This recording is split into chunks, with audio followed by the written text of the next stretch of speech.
ఇది కేవలం సమాచారంగా మాత్రమే భావించండి. వైద్య నిపుణులను సంప్రదించండి. వారికోజ్ వెయిన్స్ ఉన్న వాళ్ళు ఎలాంటి ఇప్పుడు గ్లూ థెరపీ అని రకరకాల ట్రీట్మెంట్స్ వచ్చాయని వింటున్నాం. ఏంటండి గ్లూ థెరపీ ఏంటి యాక్చువల్లీ? ఇంతకు ముందు చూసినట్టయితే ఓపెన్ సర్జరీ అండి. ఒక 20 సంవత్సరాలు చూస్తే గత నెక్స్ట్ 15 ఇయర్స్ నుంచి ఏం చేస్తాం, లేజర్ రేడియో ఫ్రీక్వెన్సీ అబ్లేషన్ అంటాం. అంటే లేజర్ కూడా డే కేర్ ప్రొసీజరే. ఒక 10 to 15 ఇంజెక్షన్స్ లోకల్ అనెస్థీషియా ఇచ్చి తొడభాగం నుంచి పిక్క వరకు ఏదైతే ఆ వెయిన్ లీక్ అవుతుంది, వారికోజెస్ అంటే బేసిక్గా ఏంటంటే కింద నుంచి పైకి రక్తం వెళ్ళకుండా రివర్స్ లీక్ అవుతూ ఉంటుంది కాళ్ళలోకి. ఆ వెయిన్ ఏదైతే ప్రాబ్లం ఉందో దాన్ని మూసేస్తాం. లేజర్తో ఏంటంటే దాన్ని బర్న్ చేసి మూసేస్తాం. ఆ బర్న్ చేసినప్పుడు పెయిన్ తెలియకుండా ఉండడానికి ఒక 10 నుంచి 15 ఇంజెక్షన్స్ ఇస్తాం. దాన్ని అనెస్థీషియా అనుకోవాలి మనం తొడభాగంలో కానీ. ఎటువంటి అంటే తొడభాగంలో అనెస్థీషియా ఇవ్వడం సేఫ్ అండి. నడుంకి అనెస్థీషియా ఇచ్చి లేకపోతే ఫుల్ బాడీ అనెస్థీషియా ఇచ్చి చేయటం కంటే కూడా. అవును. అందుకే లోకల్లో ఒక 10 ఇంజెక్షన్స్ ఇచ్చి స్మాల్ ప్రిక్స్ ఇచ్చి చేసేదాన్ని లేజర్ అంటాం. Glue therapy. గ్లూ అంటే ఏంటంటే గమ్ మనం మామూలుగా మాట్లాడితే.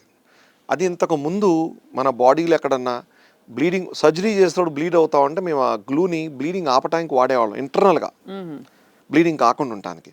ఇంకోటి ఏంటి, స్కిన్ ఎక్కడైనా కట్ అయితే ఆ స్కిన్ని అటాచ్ చేయడానికి స్టిచెస్ లేకుండా గ్లూని వాడి స్కిన్ని అటాచ్ చేసేవాళ్ళం. అది ఎప్పటి నుంచో వాడుకలో ఉంది. రీసెంట్గా మనం ఇండియాకి వచ్చి ఒక 5-6 years అయింది glue therapy. But you been doing with a good outcomes. అంటే ఒక్క సన్న ఇంజెక్షన్ ద్వారా, ఒకటే ఇంజెక్షన్ ద్వారా ఇక్కడెక్కడ మన పిక్క భాగం కానీ మడిన దగ్గర కానీ లేదంటే కొంచెం పై భాగాలు కానీ ఏదైతే ఆ రక్తనాళం లీక్ అవుతుందో దాని ఇంజెక్షన్ ద్వారా ఇక్కడి నుంచే ఎంటర్ అయిపోయి ఇక్కడ వరకు మన తొడ భాగం పై వరకు పెట్టి ఆ వెయిన్ని క్లోజ్ చేస్తాం. లేజర్లో ఏమవుతుంది, మనము బర్న్ చేసి సీల్ చేస్తాం. ఇక్కడ ఏం చేస్తుంది, గమ్ము పెట్టి సీల్ చేస్తాం. గమ్ పెట్టినప్పుడు ఏంటి, మనకి ఎటువంటి పెయిన్ ఏమి ఉండదు కాబట్టి ఒక్క ఇంజెక్షన్ ద్వారా ఆ కెథటర్ని లోపలికి పంపించి దాన్ని సీల్ చేసేస్తాం.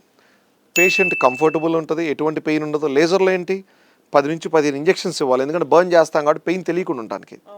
గ్లూలో బర్నింగ్ ఉండదు, ఏముండదు, పెయిన్ ఉండదు, ఒకటే ఇంజెక్షన్. ఈ గ్లూ ఏంటి వన్స్ ఇన్ లైఫ్ టైమా లేకపోతే Once in lifetime 5 ఏళ్ళు 6 ఏళ్ళు అలా ఉంటుందా? లేదు, వన్స్ ఇన్ లైఫ్ టైం. ఒక్కసారి గ్లూ పెట్టి ఫెవికిక్కేనండి గ్లూ అంటే సైనోక్రిలేట్ గ్లూ. అవునా? అంతే. అది హ్యూమన్స్లో వాడతాము, FDA అప్రూవ్డ్. ఎవరికన్నా హోమ్ మేడ్ గ్లూస్లో ఎలర్జీస్ ఉంటే, ఇప్పుడు ఎగ్జాంపుల్ చాలామంది బ్యూటీ ఐ ల్యాషెస్తో గ్లూతో అంటిస్తారు కదా, నెయిల్స్తో గ్లూతో స్టిక్ చేస్తారు కదా, వీటితో ఏదైనా ఎలర్జీ వచ్చినట్టయితే కనుక గ్లూ వాడము. అంటే ప్రీ ఎగ్జిస్టెడ్ ఎలర్జీస్ ఏదైనా ఉన్నా సరే ఈ గ్లూ వాడడం. వాళ్ళకి ఏదన్నా సరే ఎగ్జాంపుల్ ఎగ్జిమా కానీ అట్లాంటిది గ్లూస్ ఉంటే గ్లూ ప్రిఫర్ చేయం. అది కాకుండా మిగతా వాళ్ళల్లో 95% ఈ గ్లూ సింగిల్ ఇంజెక్షన్తో అయిపోతుంది. Comfortable procedure. మార్నింగ్ వస్తే చేసుకుని ఒక గంటలో వెళ్ళిపోవచ్చు, వర్క్ వెళ్ళి కూడా వెళ్ళిపోవచ్చు, సేమ్ డే వర్క్ వెళ్ళిపోవచ్చు. వాళ్ళకేం తెలియదు. ఇంజెక్షన్ ఇచ్చి ఇప్పుడు మనం నార్మల్గా ఇంజెక్షన్ ఇస్తే ఆ పెయిన్ ఉంటుంది కదా, ఆ కొంచెం డిస్కంఫర్ట్ ఉంటుంది, ఎటు వర్క్ వెళ్ళిపోవచ్చు. డిస్కంఫర్ట్ ఉండదు ప్రొసీజర్ చేసేటప్పుడు. ఈ లేజర్ చేసేటప్పుడు 10 నుంచి 15 ఇంజెక్షన్స్ ఉంటాయి. ఈ గ్లూలో ఒక్క ఇంజెక్షన్తోనే అయిపోతుంది. ఇదొక అడ్వాంటేజ్. తర్వాత ఓన్లీ గ్లూ చేసినట్టయితే కనుక మామూలుగా లేజర్లో ప్రొసీజర్ తర్వాత కంపల్సరీ స్టాకింగ్స్ వేసుకోవాలి మినిమం 2 weeks వరకు, మనం చేసిన ప్రొసీజర్ ఎఫెక్టివ్గా పనిచేయాలి అంటే. కానీ గ్లూలో స్టాకింగ్స్ వేసుకోవాల్సిన అవసరం, అదొక అడ్వాంటేజ్. ఓకే. తర్వాత సేమ్ డే వర్క్, పెయిన్ ఉండదు, కంఫర్టబుల్, నెక్స్ట్ డే కూడా అసలు పెయిన్ ఉండదు అనమాట. లేటెస్ట్ అడ్వాన్స్మెంట్ ఇది ఉంది, కానీ అయినా కూడా పీపుల్ ఆప్ట్ ఫర్ లేజర్ అండి. డెఫినెట్గా. అంటే ఒకటి మనకి ఎలర్జీస్ ఉన్నాయి, పేషెంట్కి ఏదైనా రిస్క్ ఫ్యాక్టర్ ఉంది, స్కిన్ పల్సగా ఉంది, దాని కిందే రక్తనాళం ఉంది. గ్లూ ఏంటంటే కొంచెం స్కిన్కి డెప్త్ ఉంటేనే చేస్తాం, 1 centimeter లోపలగా ఉంటే మనం చేసే సిర ఏదైతే ఉందో వెయిన్. ఇంకొకటి మెలికలు తిరిగిపోయినట్టు స్కిన్ మీద ఎక్కువ సూపర్ఫిషియల్గా ఉన్నా సరే, ఎలర్జీస్ ఉన్నా సరే మనం గ్లూ చేయం. మిగతా విషయాల్లో ఎటువంటి వారికైనా గ్లూ చేసుకోవచ్చు. కానీ కొంతమందికి లేజర్ చేయాల్సి వస్తుంది, ఎందుకంటే ఒక్కోసారి ఏదైతే మనం వెయిన్ని ట్రీట్ చేయాలనుకుంటున్నామో అది డయామీటర్ ఎక్కువ ఉందనుకోండి చుట్టుకొలత, మామూలుగా నేను ఆప్ట్ చేసేది ఏంటంటే ఒక 10 mm వరకు ఉంటే గ్లూ చేయగలం, ఎందుకంటే రిజల్ట్స్ బాగుంటాయి, ఎటువంటి ఎలర్జీస్ రాకుండా ఉంటాయి.